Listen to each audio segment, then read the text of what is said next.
hop in and we can get started, just because I want to value your time. So, okay. Just wanted to let you ladies know that it is now November, which is super awesome because we have lots of stuff happening. In a couple of weeks, it will be the end for qualification for like the end of Beachbody year. And then that was like the 21st. 22nd. 21st. Yeah. So Thursday, the 22nd, which is like Thanksgiving, I think, isn't it? Yeah.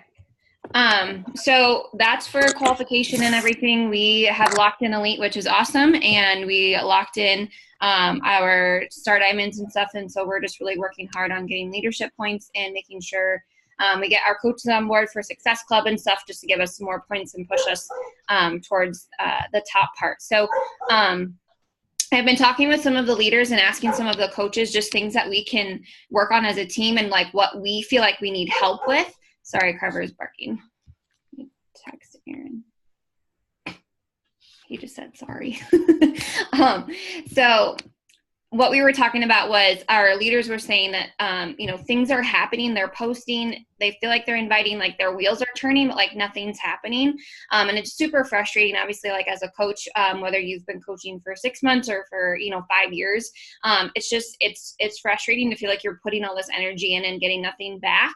And so talking with the leaders and stuff, I've really found that like, sometimes we just struggle with like that consistency piece of like doing what we need to do on the daily basis. And so I was in on the round table and just was on a post, and Nicole and I, like, we just reached out and talked to each other and just kind of was like, okay, what are your strengths? And then like, how can this, apply to my team and vice versa? And so like just talking with her, like she has a really good just like sense of just like kind of like doing what you're supposed to do, even when like life happens, or like just we're making it overcomplicated. Basically, we're like overcomplicating everything. We just need to like do it and just get on the bike and ride it. And so she's going to talk about all that stuff with you. But before I let her go, she is their 5-star diamond team. She's been coaching for 5 years, and she is like a rock star Success Club legend. She was actually like a band director, right?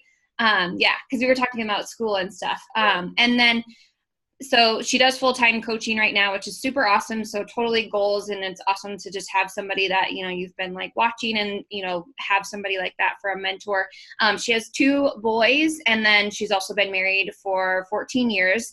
And then basically I don't know, like I told the girls that you're just going to like bring this new thing to them, but it's like in the end, like we all know as coaches, like nothing's ever like completely brand new. Everything is like what you've heard over and over and over again, but just hearing it from somebody else makes so much more sense. And then she has a really good analogy about like riding a bike and all of that stuff. And so I wanted her to share that with us. So I'm going to mute myself, Nicole, and if you want to take it away, girl. That's great. Hi, ladies.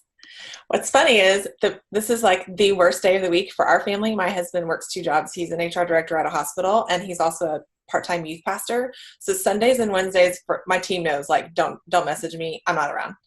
And when Megan was doing her presentation a couple weeks ago about like getting her power hour done in an hour and working all those hours, I was like, that is so our life, because I used to teach 100 hours a week easy. Like when she said coach life, I was like, I got you, girl. I was opening the band hall at 6 a.m.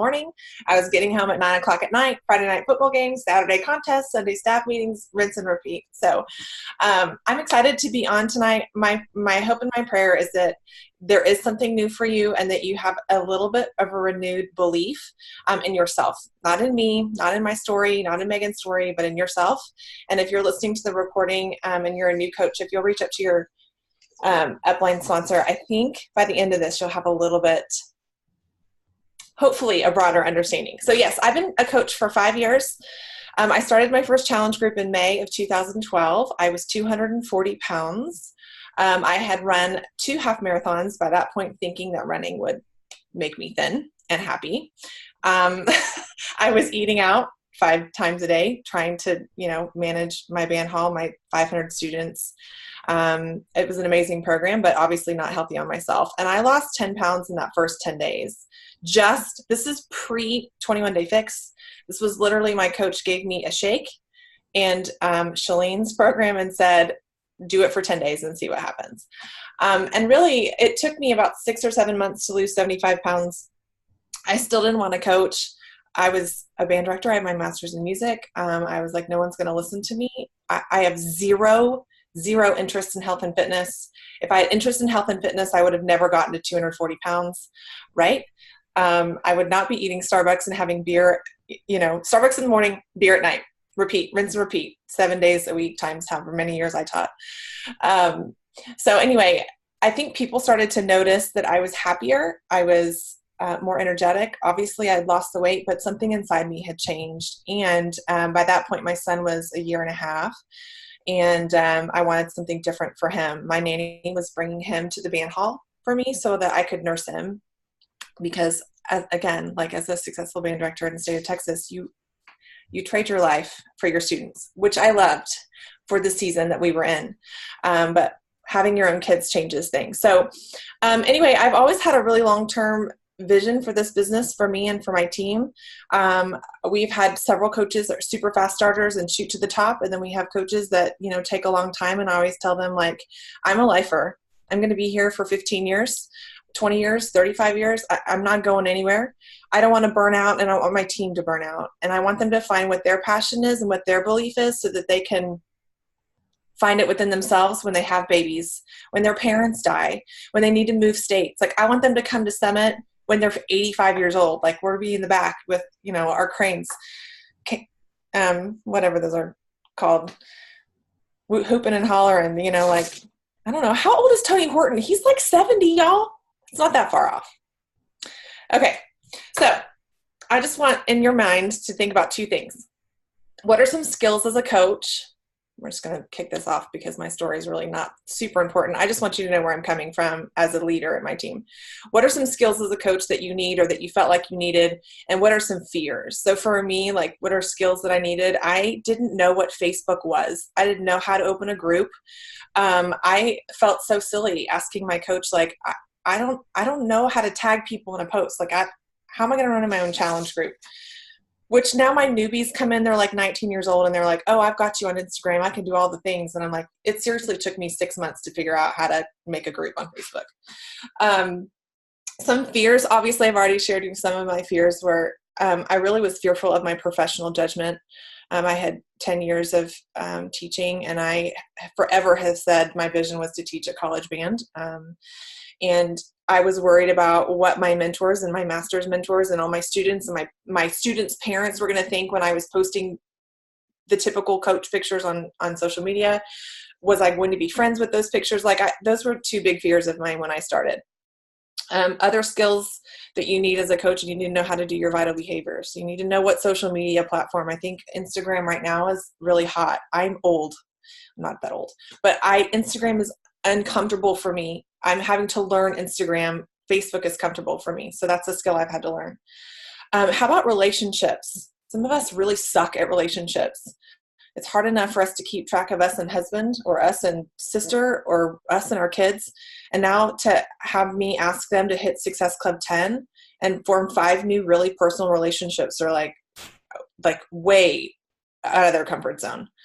And then personal fitness or personal health, their health journey, that's a skill. It's a skill to show up every day. It's a skill to do those things.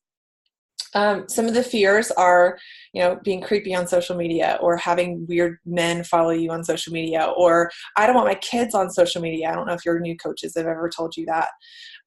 It took me a long time to go public with my personal Facebook page. Cause again, I was worried. I had fear. I had lots of fear there. I will say though, going public has helped a billion times. If you're not public, you just have to be mindful of what you post, and you have to be mindful to block people. I think if I shared my block screen after 5 years of coaching, I would be scrolling for 10 minutes. Like, my block list is forever long. You just have to monitor it. Fear of judgment, and then fear of success. I get this too from my diamonds that are pushing for Star Diamond. Like, I don't know that I want to be successful like you. I don't know that I want to work as hard as you, or I don't know that I want to be sitting on a Sunday night on a call or whatever, is what holds them back. So that's the foundation. And here's my question for you for the night. How many of you have learned to ride a bike, or how many of you have ever ridden a bike? Whether you were 4 years old or 40 years old, you all know how to ride a bike. Did you all learn how to ride a bike? Okay, then at some point in your life, you have learned to overcome a fear and learn a skill at the same freaking time. Think about that for a second. You have learned a skill, probably more than one skill, really, pedaling, not falling, and overcome the fear. For me, riding a bike was really terrifying at the same time. You did it at the same time. And we're human. If you can do one, you can do the other. Don't ask me. I was never a math teacher, but there's some kind of theory that X plus blah, blah, blah, blah, blah. If you have already done this, yeah, see, Megan's laughing. If you've already done this and your new coaches and your coaches who are going to be on your team, you can reassure them that they can do it too. Is it scary? Yeah, getting on a bicycle with no training wheels is scary.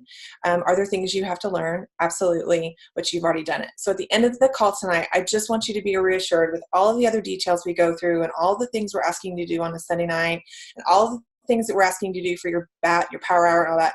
You have already done it. You have already overcome the fear and you've already learned the skill. Okay, what makes a bike go? What makes a bike go? If I have any science teachers on here, it's going to be fun. The pedals. Pedals. Gear. Momentum. Yes. Gears. Balance. Right? Okay. I wrote down a couple of things. It's sort of complicated. Inertia, centrifugal forces, gravity, torque, a whole bunch of stuff I don't know. How about for our new coaches, we bring them in, and anybody here, I'm so overwhelmed. I don't get it. It's too complicated. Okay, we're talking about with our new coaches, inertia and torque and all that things. My father never said any of that to me when I got on a bike. I didn't know any of those words. I don't know that I could have said any of those words out loud, but they were part of the bike. It's a combination of balance. It's a combination of momentum. Anybody in your coaching business feel like sometimes you've got momentum, you're going, you're doing really good, you've got your power hour, you suddenly put an extra hour or 2 or 3, and then your family life balance is off. Or your balance is really good, you're feeling good in your job, you're feeling good in your marriage, and then your momentum for your coaching business is going off. It's always, it's riding a bike. It's just one of those things. The simple conclusion is those who do not pedal fast enough to keep moving while keeping the bike straight fall over. Your father didn't talk to you about inertia. Your coach should not talk to you about the 1 to 2 comp plan. When you get to Star Diamond, 15-star bonus, inertia crap. All you need to know is that you have to keep pedaling fast enough to keep the bike moving. Momentum is going to come and go, but you will always be moving forward as long as you're pedaling, as long as you're taking action. If you stop pedaling, you will fall over. Well, you could put your feet down, but at 4 years old, my whole body was like, I don't know that I need to put my feet down, Yeah, totally scary to start. And this is a quote that is from Francis Willard that I wrote down because I love it. And he says, on riding a bike, I finally concluded that all failure was from a wobbling will rather than a wobbling wheel. The wheel doesn't wobble. Our business model doesn't wobble. Our programs aren't wobbly. Shakeology doesn't suck. It's a wobbling will. It's the belief. It's the underlying. Okay, all of you are nodding. I'm glad this is helpful. Okay, so when you learned to ride your bike, okay, so you're on your mindless, like pretty princess with the pom-poms off the side. You can probably tell from behind me, I'm a little bit girly. I did play the flute. Most people that meet me like, I told you, tagged you for that. You weren't worried about the science. You weren't worried about the momentum and all of that stuff. Were you scared? I was scared. I don't even remember if I had training wheels or not, but I remember thinking I was going to die. Like I was sitting on this bike with 2 pedals and like this is the end of my life at 5 years old or whatever, however old I was. And then I was starting to think like, how bad would it hurt when I fall? How embarrassing is it going to be? My friend Jacob down the street, super cute kid at 5, right? Like, your first crush. I'm like, what if Jacob sees me fall? How embarrassing is that? Guess what our new coaches, or maybe some of you are doing when you learn to coach? You're thinking about what happens when you fall. And you're thinking about what happens when you're embarrassed. And you're like stopped by the fear of all of these things that are, you're gonna fall. Everybody falls.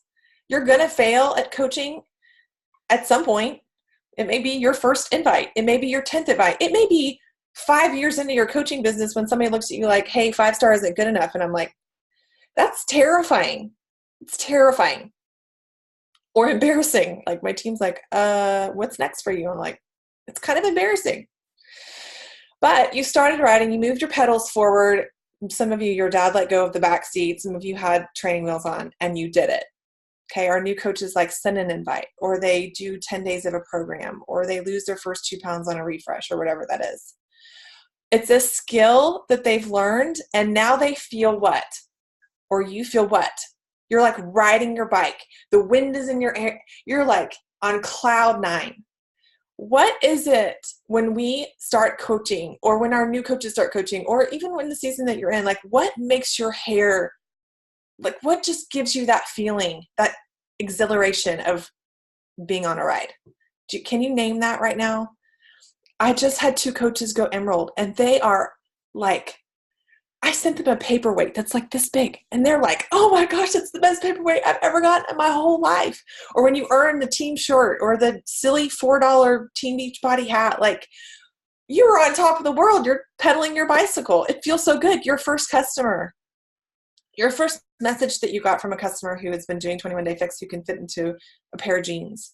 Or my very first one was somebody who went into their, of course, band, and we wear black dresses because we conduct, and she put on a conducting outfit in a like, I don't know, Target or something, and it was super expensive, and she was like, I'm buying it because it's 3 sizes smaller than I was, whatever.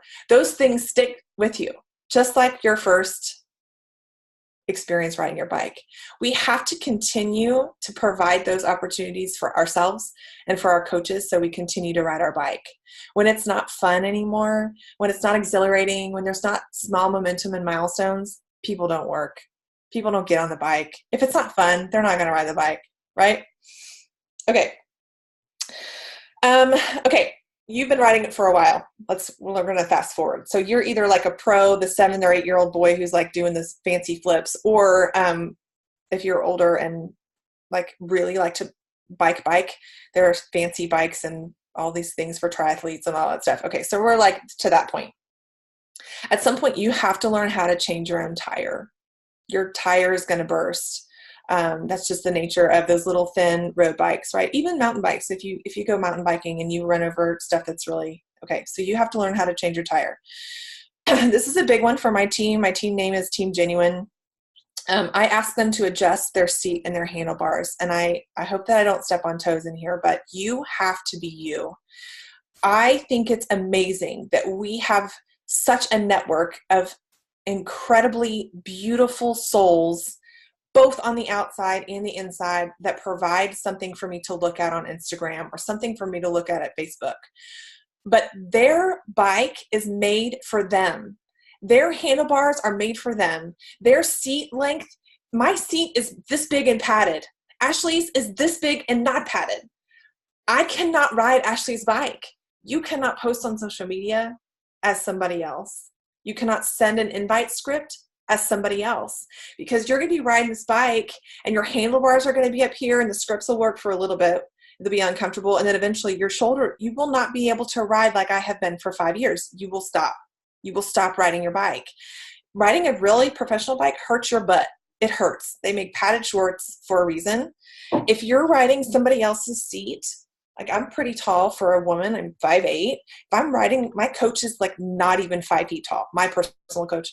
Kristen, if I was riding her bike, she's an amazing coach. She does amazing things and has amazing income. But if I'm riding her bike, I will not make it down the street.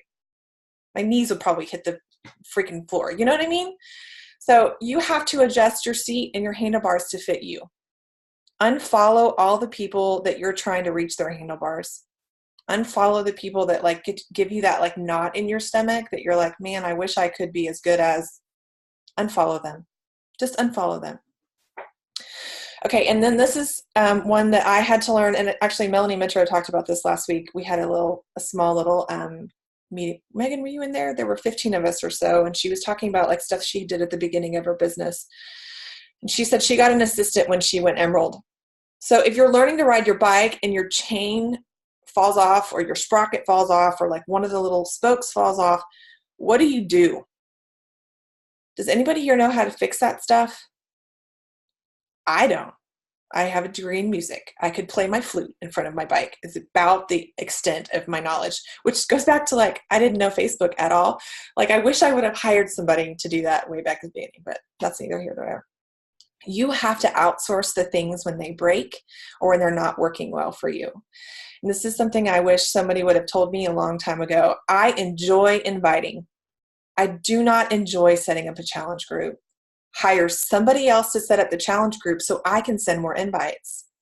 Or I have coaches who love setting up the challenge group and being present and doing all that content on their social media, and they hire assistants to invite and follow up and put people in challenge groups. There is nothing wrong with that.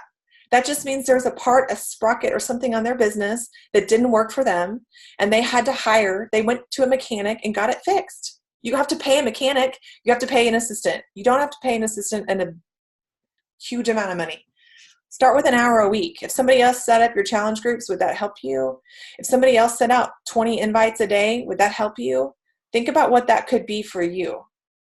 It's literally different for every coach. Every coach's assistant I have ever met does something different. It's up to how you have run your business. Okay, and then I'm going to stop here just to tell you that most of this call came from a book called Clip In. It is not a Beachbody coach. It's not really even a PD book. It is a hospitality in your church book. And it is by Jim Osier, who lives in Dallas. And he talks about riding his bike with hospitality stuff. And I literally was reading this for church stuff. And every other page I was highlighting like my coaching team, my coaching team, my coaching team. So if you are really good at, this is not like direct sales, this is totally not relatable, but if you're good at like using analogies, he's really good. You don't even have, it's not that big of a book. It's pretty skinny, but anyway. So the next step is clipping in. So we're past our 5-year-old selves. We're really past, like just trying out nice mountain bikes. Now we're talking about triathletes. We're talking about carbon fiber bikes. We're talking about we're in it. You have paid your $15.95 business fee and you've bought a challenge pack. You have invested you've listened to me talk for 20 minutes. Like, that is worth time and money. You have invested in things in your business. Your marriage has suffered. Your kids are like, get off your phone. Like, you have done the things. Now we're ready to clip in. Anybody know what clips are on a bike? Anybody on here heard of clips? They're these shoes. That's why I brought in this book so you can see it. They're shoes, and the bottom of the shoe has this plastic clip. And then some of them have, and this is Velcro, but some of them even have like a cage on top. And the point of a clipped-in shoe is that forever we have been pedaling our bike down, so we're only getting momentum from the down push with our feet. When you clip in, when you have clips on the bottom of your bike, now bicyclists can get momentum as they pull up. So now they're getting momentum from both sides. So their quads are working and their hamstrings are working, right?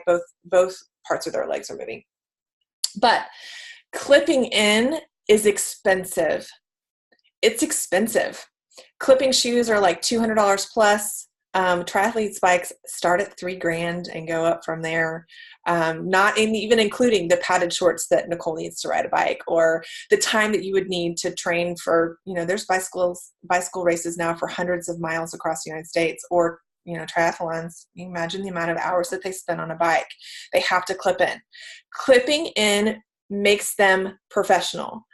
You have learned to ride a bike with training wheels and without training wheels. You have made a commitment to your team or your coaching business or even your social media following, and now it's time for you to get professional. What do professionals do? They invest in themselves and they invest in their tools. If it's been a year since you've tried a new Beachbody program, it's time for you to invest. If it's been 3 months since you tried a different flavor, Shakeology, it's time for you to invest in something different. Do a 3-day refresh. Like, a professional invests in the tools that they have. I'm just being honest. I don't love Shift Shop. I don't love it. It hurts my legs. I'm not a fit person. So like, to have somebody yelling at me for a minute, like, stresses me out, but I invest in Shift Shop because I'm a professional and that's what I do. This is my job. I've clipped in. It requires a monetary investment for gear. People are like, I think I want to be a Beachbody coach, but I have an Android phone from 10 years ago. Or I think I want to work my business, but I don't have a computer that works. You at some point have to invest in your business. Some of you need to hire assistants. Some of you need to update your technology. I'm sitting here with a ring light on I just got this year. Like, I've been a coach for 5 years. Like, invest in something. It doesn't have to be expensive, but make a selfie light so that your selfies are better. I paid 2 weeks ago to Josh his push weekend, and I'm paying this weekend to go to Melissa West. This is Melissa West. It's a hot pursuit of your passion. Basically, Josh's life coach. You've got to invest in the tools that you have. It requires an investment of time. And this is what I was telling Megan. Like, I really ask my team what their strengths are so that I can really figure out what I can use them for within the team. And I don't burn them out by having them do all of the things. But if I'm going to spend $5,000 on a triathlon bike, I better freaking be training for a triathlon and not just one. If I'm going to invest in Shakeology and team calls and going to these things, I need to put in, we always say be here in a year. I feel like a year is not long enough. I feel like a year is like not professional enough, not clipped in enough. If you were to count up how much you've spent on your Shakeology in a year, like, throw up a little bit in your mouth and see what kind of an investment that is. If somebody came into you and said, hey, I need you to invest $1,600 in yourself, and see your husband be like, I don't think so. You know what I mean? But instead, because it's monthly payments, we don't think about it that way. But you have made an investment. You've made an investment. So you need to look at that time. Don't you dare tell yourself you get to quit after 60 days. Don't you dare. This is the time right now. This is my favorite time in 5 years of coaching. This is the time where I can recruit to my team with a breath of fresh air. There's no push. They can get in a new coach training, and I reassure every single one of them on December 26th, the shit's going to hit the fan. On December 26th, all of your works that you've done, 3-day refresh and 21-day fix or shift shop or whatever, all of the seeds that you've planted for the last 2 months will pay off, but you have to stick it out for 2 months. And then I tell them, then December 26th hits, and then next year you'll be prepared. I always talk about this in long-term, because if I tell somebody, oh, you can make $100 this month, or oh, you can lose 10 pounds in 21 days, when they get to 22 days or they don't make $100, they quit. And I don't want that. I don't want that. I don't want any husband to like, I can't believe you spent $220 on a challenge pack and it didn't work out. The first month it might not work out. I didn't hit Success Club for like 6 months. I didn't know what it was. I was like just happy that I wasn't fat anymore. And I was trying to figure out Facebook. Like, it's okay. We can all go at our own pace. Okay. When you're clipped in, you are powerful, you are efficient, you go faster and farther with less effort, and you have increased momentum. And I'm going to say that again. I went through that really fast. When you are clipped in, when you are dedicated, you've invested time, you know that this is going to take longer than a year, you're professional about it, you are powerful, you are more efficient, you go faster. Think about how fast that bike goes, and farther with less effort. Anybody want to go faster and farther in your freaking business with less effort? Yeah, right? It's way better and way more fun when you go faster with less effort and then increase momentum. Of course. Is there a risk? Absolutely. A triathlete who's going 85 miles an hour, I mean, the risk is their life. We have I live in Tulsa, Oklahoma. There's a bike race here called the Tulsa Tough.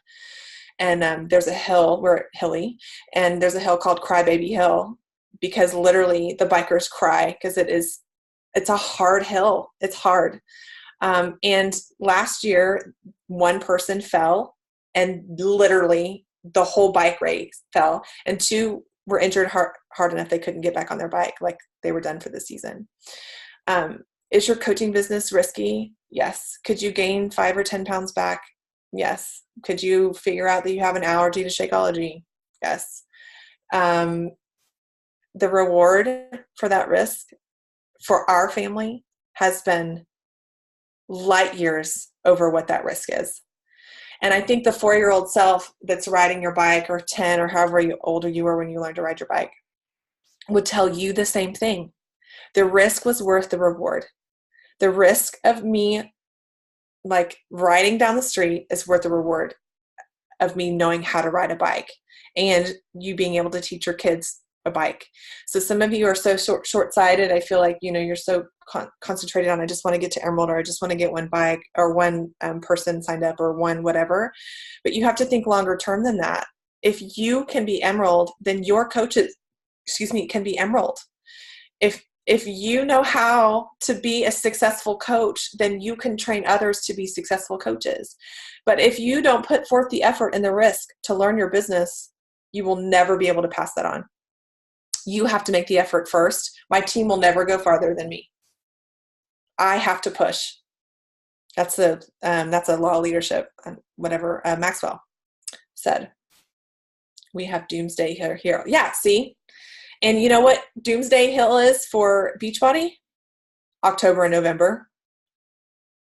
That's Crybaby Hill. This is Crybaby Hill right now, which is why it's so refreshing for me as a leader to say, I want you to hit Success Club and bring new people in, but I don't want you to bring new people in with like focused 30-day program, because this season for us is get them in, have them have fun, learn our business, get excited about it, and share with others, so that when everybody else is listening to Weight Watchers and buy the TV dinners and gym memberships for free, they have already seen our team posting over October and November, pedaling over Crybaby Hill for 2 months, that when December hits, we can just hit the ground running, which is what we do, right? Okay.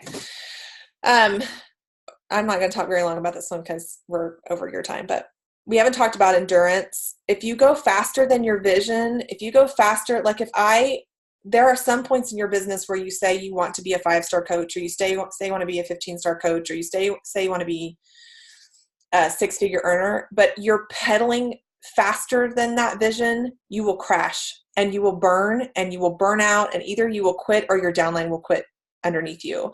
And I tell this to my team, so I can tell it to you. The people that got me to Diamond did not get me to 2-star. And the people that got me to 2-star did not get us to 5. And the people that got us to 5 in May are not on track to get us to 10. They're not. Because sometimes we pedal faster than our vision allows us to get. I cannot ask my coaches to hit Diamond rank when they're not ready. I cannot ask my baby coaches to go Emerald when they barely know how to open their challenge pack. So just make sure you have a vision enough for some endurance in your business, that you listen and that you understand this is a business of attrition. It's also a business of endurance. And the people that you see walking across the stage may have camera action beautifulness, but my testament is people that I want to surround myself by have walked across the stage and have continued to thrive. Not people that have walked across the stage and left or burned out, or anybody here, maybe not. I hear all the time of people whose coach have quit, and they literally have no upline. They're like floating in space. They have no team to be a part of. I don't want that for them. I don't want them to ever think that I will be leaving, and I don't want their new recruits to feel like they're leaving.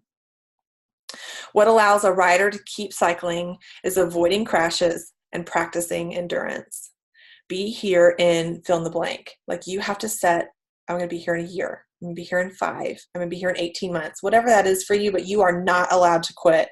You're not, until you've experienced the full, overarching. And then it never gets easier. This is Leo Tolstoy, any English teachers on here. It never gets easier. You just go faster. It never gets easier. It never gets easier. I cannot tell you how many times I've told myself this would get easier. Oh, it'll get easier when I make $1,000 a month. Oh, it'll get easier when we're 2-star. Oh, it'll get easier when our comp plans shifts. Oh, it'll get easier when Summit is closer. It doesn't get easier, but we do go faster and we grow faster. Something I forgot to share. Anybody have, did anybody learn to ride a bike when someone was holding on to the back of their, okay. Are all of you, anybody here have a team, you have several coaches underneath you? Sometimes as a leader, so Star Diamond, we're holding on to our new coaches' seats, right? We want them to learn how to ride a bike. We're trying to do all of the things. We're like running beside them, which is uber uncomfortable and exhausting. If you've ever taught a child how to ride a bike, you're like holding onto the back of their seat while they're trying to learn. You have to let go in order for them to learn. You have to let go and let them fall and fail and figure out how to get back up. There's no other way to do that. And what wears leaders out the most is that we're holding on to seats and we're letting people, I mean, you're literally like trying to hold up 12 people to hold your rank and pushing them all down instead of let go, let the ones fall, and let the ones go. And I think, we always think, well, I'm helping people. Yeah, but my dad didn't hold on to my bike until I was 35, and he helped me. It's okay to let go. You've given them the tools. Now, it's not okay to let go if you're like, here's your bike, see you later. But you've given them the tools. Some of you just need to let go of the seat. And then you have two options. They either fall and forever fall and they never get back on their bike, and that's okay.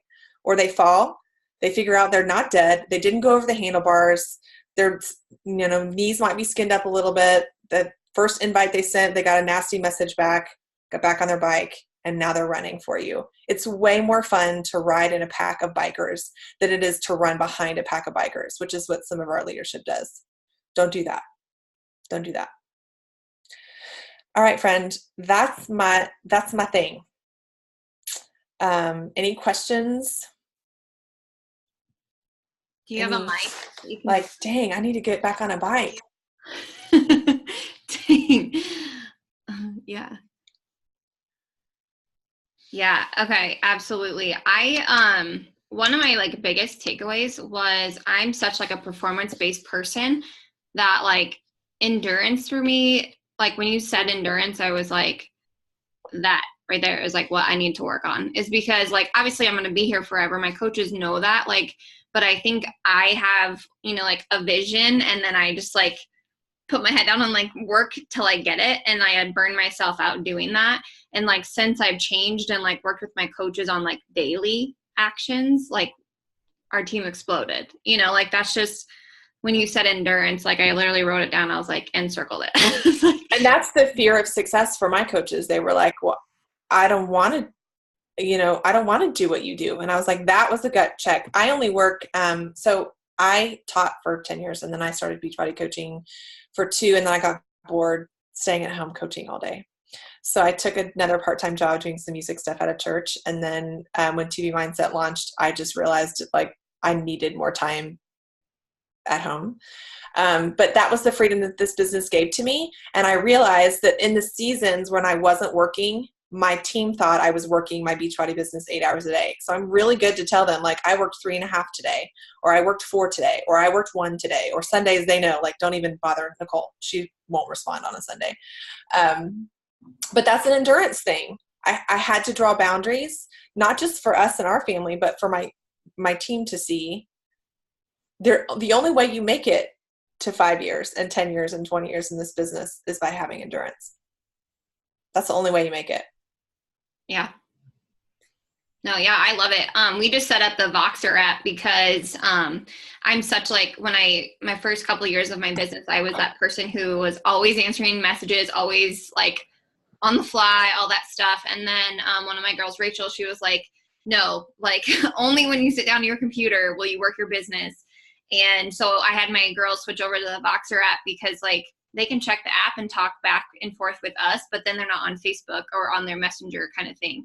And so like, since I've done that, like my business has like exploded because I'm not sitting here trying to like randomly message people half-heartedly, I'm working my business when I sit down to my computer and stuff. And so like endurance, seriously, when you said that, I literally was like, that's the word I was looking for.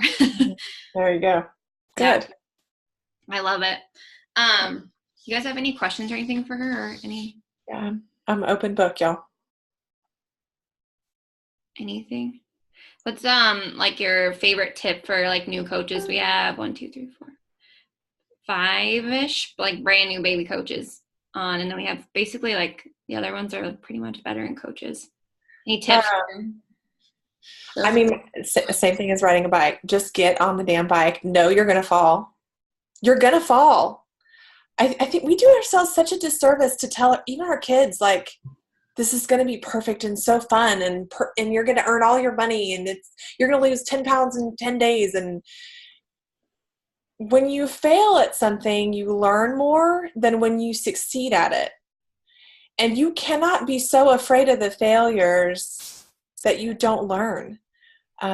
I made a list as a new coach of things that would make me happy. And that was, I never wanted to be 240 pounds again. And actually, with my second baby, I only got to 190. I was so proud of myself. I told my OB, I was like, I am not getting to 200 because I worked so hard and I have the tools to do it. But I am sitting here right now 20 pounds over where I need to be. I have failed to take care of my health as I'm taking care of my team. That's okay. I will learn from this failure more than I will from the first success. If you're a new coach and you haven't sent an invite out, you're going to word vomit. It's not going to be scripted right. People probably will not receive you the way you want them to. You're going to set up a Facebook group wrong and set it up as secret, not as whatever you're supposed to. Like, I posted, we had just made 5-star, I think in May or June, I don't remember. And I posted a personal post in the roundtable, which is like the whatever, because we're working too fast. And I was like posting, and my friend was like, you just posted, like, what should I wear today in the roundtable? Like, you're going to fail. I learned from it. Now I make sure that the roundtable tab is not open when I'm doing posting in my groups. But I think we just need to remember our kids learn when they get punished more than when we praise them. And our kids and the first time you had a lot to drink, a lot of alcohol to drink, you probably didn't drink again for a really long time. You learned from the failure. As a new coach, you just got to jump in and fail and fall off your bike and then get back up, because you have a team that will help you. You have somebody who's beside you. It's not like riding your bike in the woods by yourself with a broken wheel, right? You have a team behind you. So it's not as scary as we kind of make out new coaching to be. But I just say action cures fear. And be humble. But we can't be so afraid of failing. We can't be. Failure is part of life. I could just listen to you all day. How many failed in 2017? I mean, hello, 2017 was like scary failure. And look where we are now. Can you imagine asking somebody to pay $160 for one set of DVDs now? No way. No way. And everybody was complaining about going to BOD. What an awesome year 2018 has been, because we learned from the failures in 2017. So if you're a new coach, just do your checklist, fail forward. Megan was sitting in front of me when she was doing her speech a couple weeks ago, and I was like poking her like, hey, I don't understand. Again, Instagram newbie here. And I was like, what do you do after I send out these 25 invites? Like, I didn't track them. She's like, oh, don't track them. Don't worry about it until they repeat back. And I was like, oh, so I have been failing for 4 months, sending out invites, and my invite list is like 1 billion people long, and they never respond back. And I've been doing this 5 years. It'll be fine. It'll be fine. Oh, goodness. I love you. You're awesome. I just speak truth. I figured it is what it is. Love it. Anybody have anything for her? Besides, she's just absolutely phenomenal. I feel like you need your own mic when you're done with calls, and you just. Well, I'm always happy to chat. You guys can always join our team calls whenever you need to. I really, Milan Jensen, I'll finish with this. If you don't know Milan Jensen, she has a video out about 500 PV volume and building Diamond Strong, and how I love shiny things. Look, here's how I love shiny things. I have this is a baby wrap, and it's diamonds, and it like holds babies, like you wrap it around. Yes, I love shiny things.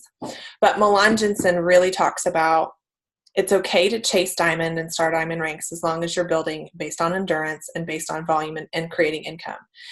And she spoke at my retreat 2 years ago, I think. And she just has a heart for having endurance in this business and being real about where you are in this business. She is a founding coach. She is 60 maybe. And she's like, stop burning yourself out on worrying about the checklist I'm worrying about doing the invite. Like, do your work. This is your job. And then go enjoy your life. So if this has spoken to you, my mentor, I would call her my mentor. She has a lot of videos out on social media. She is a wonderful, phenomenal person. Milan, Milan, Jensen, Jensen. Anyway, so she's a founding coach, and she is like, I've been here 19 years. I want to be here for another 19 or however long it's been. This is how I build. So she's always really good about bringing me back down to, yeah, I'd love to be 10-star right now. But what did I just say? If we go faster than our vision, we're headed for a crash. I can't go faster than that vision. I have to do the work now so that it comes out later. I love it. Okay. I love it. All